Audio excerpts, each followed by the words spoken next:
गेहूं व जौ में लगने वाली मोलिया बीमारी एक निमेटोड अर्थात सूत्रकृमि द्वारा होती है।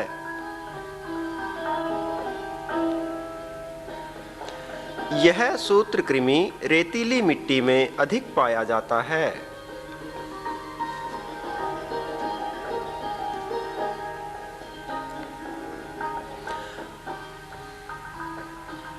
हरियाणा में इस सूत्रकृमि का प्रकोप सिरसा, फतेहाबाद, हिसार, भिवानी, महेंद्रगढ़, रेवाड़ी, झज्जर, गुड़गांव व फरीदाबाद जिलों में देखा गया है।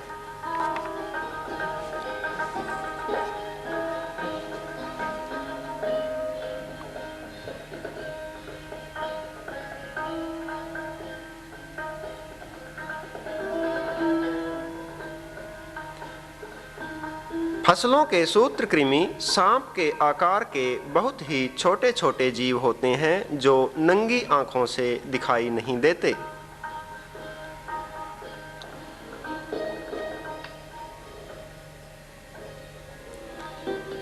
इनमें नर तथा मादा प्राय अलग अलग होते हैं।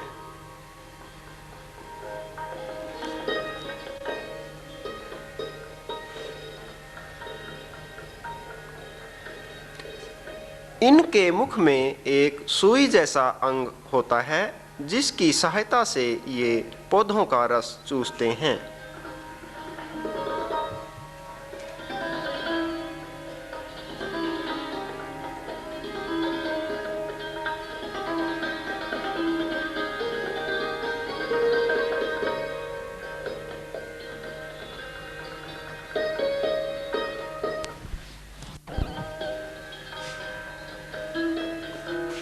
मोलिया रोग के सूत्रकृमि को सिस्ट निमेटोड या पुट्टी सूत्रकृमि कहते हैं। यह सूत्रकृमि सिस्ट की अवस्था में जमीन में पड़ा रहता है। एक सिस्ट के अंदर कई सौ अंडे व लार्वे होते हैं जो खरीफ के मौसम में सुप्त अवस्था में रहते हैं।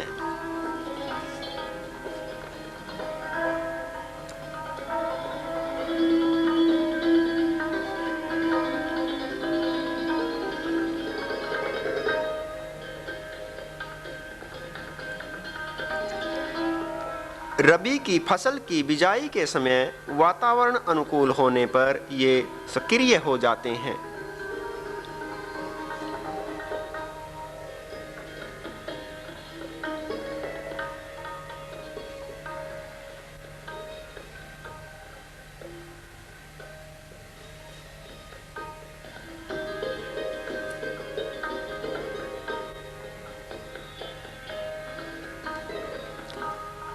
इसी समय सूत्रकृमि के लार्वे सिस्ट के बाहर निकलने लगते हैं।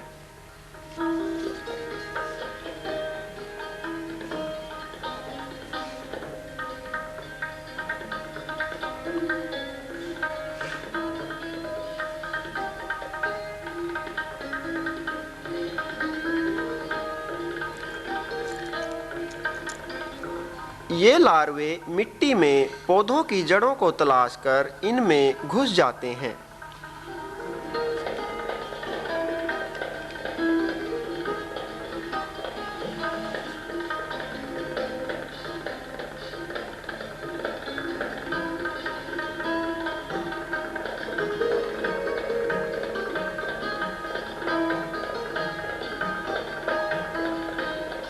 ये सूत्रकृमि जड़ों के अंदर ही खाते तथा बढ़ते रहते हैं।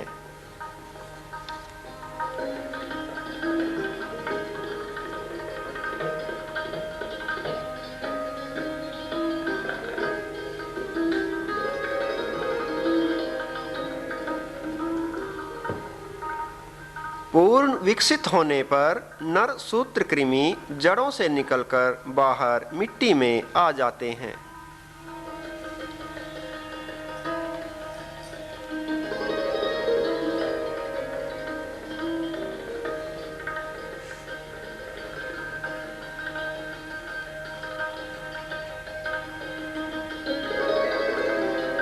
सफेद रंग की मादा सूत्रकृमि जड़ों पर ही चिपकी रहती हैं।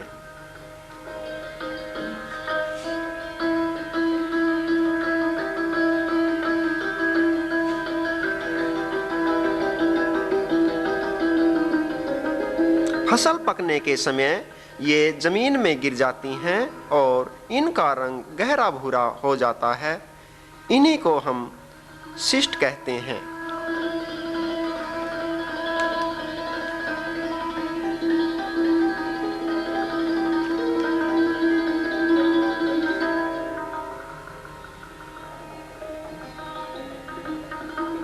सूत्रकृमि से प्रभावित फसल छोटी, कमजोर तथा पीली रह जाती है।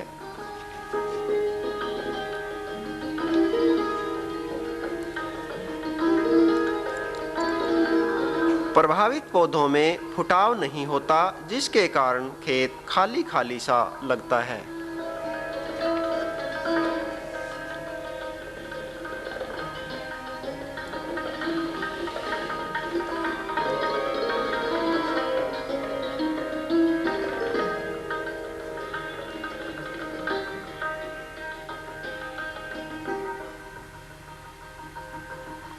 ऐसी फसल खेत में कई जगहों पर दूर से ही दिखाई दे जाती है। यह बीमारी आरंभ में खेत में कहीं कहीं नजर आती है, लेकिन कुछ ही सालों में पूरे खेत में फैल जाती है।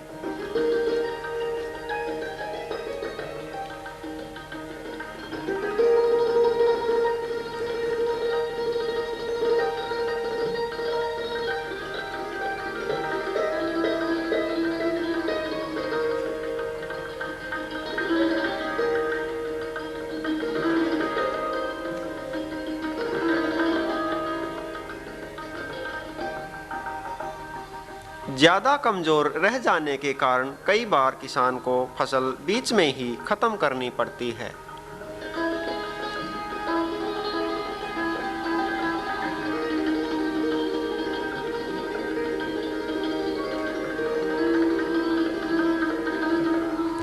बीमारी की सही पहचान जड़ों को देखकर होती है। कृमिग्रस्त जड़ें झाड़ीनुमा बन जाती हैं और इन पर बहुत छोटी सफ़ेद मोतियों जैसी मादा सूत्रकृमि दिखाई देती हैं।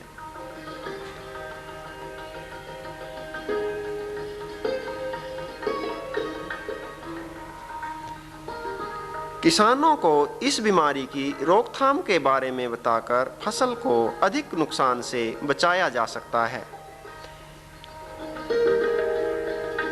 इस बीमारी की रोकथाम के लिए हम कई तरीके अपना सकते हैं।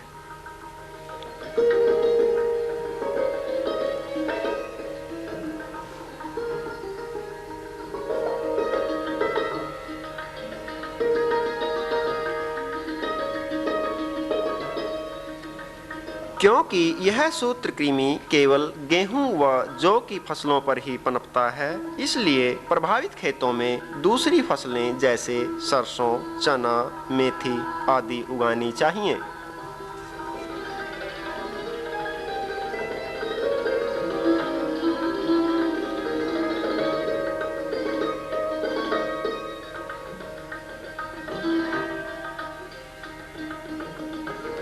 बीमारी वाले खेत में बिजाई 15 नवंबर तक पूरी कर लेनी चाहिए। इससे नुकसान कम होता है और फसल अच्छी हो जाती है।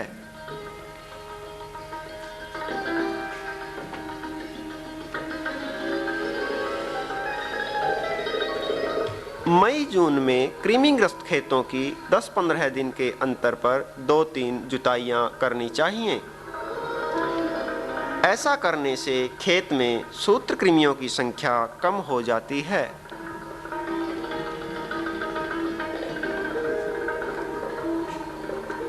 प्रभावित खेतों में जौ की सूत्रकृमिरोधी किस्में BH75 व BH393 उगानी चाहिए।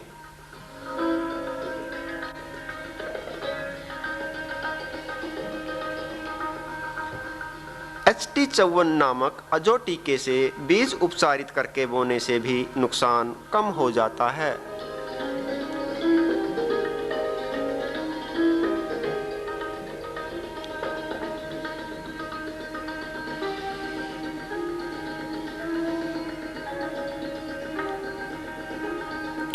अधिक प्रकोप होने पर फ्यूराडान दवाई 13 किलोग्राम प्रति एकड़ के हिसाब से डालकर नुकसान से बच सकते हैं।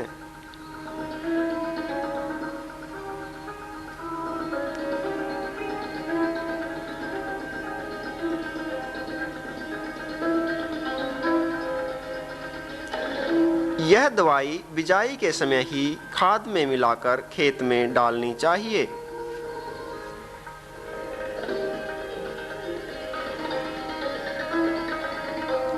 ये तरीके अपनाकर किसान भाई निश्चित रूप से मोलिया बीमारी पर काबू पाकर भरपूर पैदावार ले सकते हैं।